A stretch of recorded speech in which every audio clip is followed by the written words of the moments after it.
Bismillahirrahmanirrahim. Assalamualaikum warahmatullahi wabarakatuh.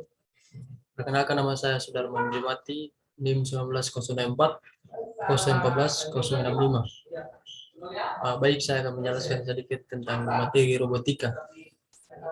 Robotika ini terbagi menjadi 3 bagian, yaitu sensor, controller, dan aktuator. Yang dimaksud dari sensor, sensor merupakan bagian komponen yang bertugas mendeteksi gerakan atau fenomena lingkungan yang diperlukan oleh sistem controller.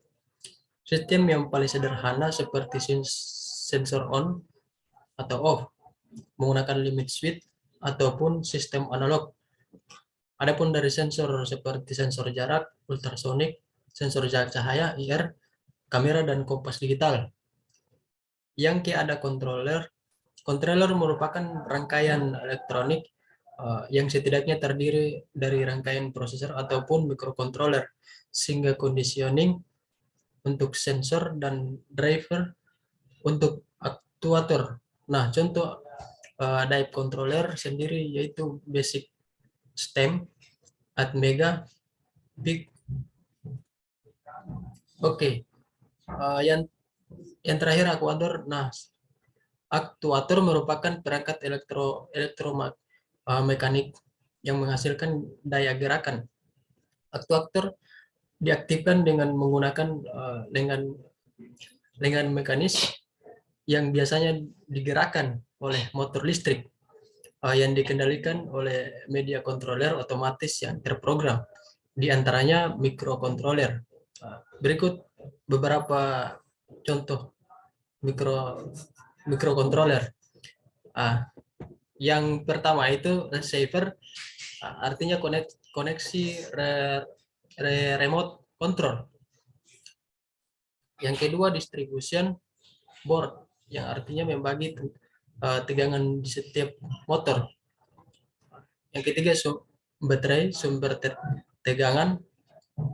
Yang keempat flight controller, otak drone, 5 GPS untuk mengetahui titik koordinat pada drone. 6 telemetri, memberikan informasi pada pilot drone. 7 electronic speed controller, yaitu sebagai driver motor. 8 adalah sebagai sistem penggerak. Sebagai sistem penggerak contohnya memutar baling-baling.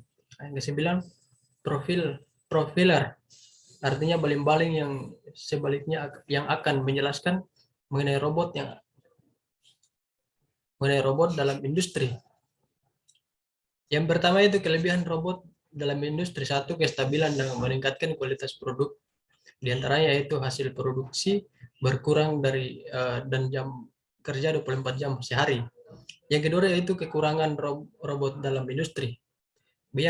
Yang satu, biaya awal yang besar, lapangan pekerjaan yang sempit sehingga menyebabkan banyaknya pengangguran. Yang ketiga yaitu hambatan robot dalam industri. Pertama yaitu pendanaan, di mana pada saat ini membuat robot dana yang dibutuhkan sangatlah besar. Tugas 4, dengan robot memindahkan barang dari satu titik ke titik lain, digunakan dalam industri otomotif, pengelasan mobil, motor, serta terdapat di setiap sendi dan dilengkapi dengan gearbox sehingga mempunyai torsi daya angkat yang besar dan dengan putaran 180 derajat.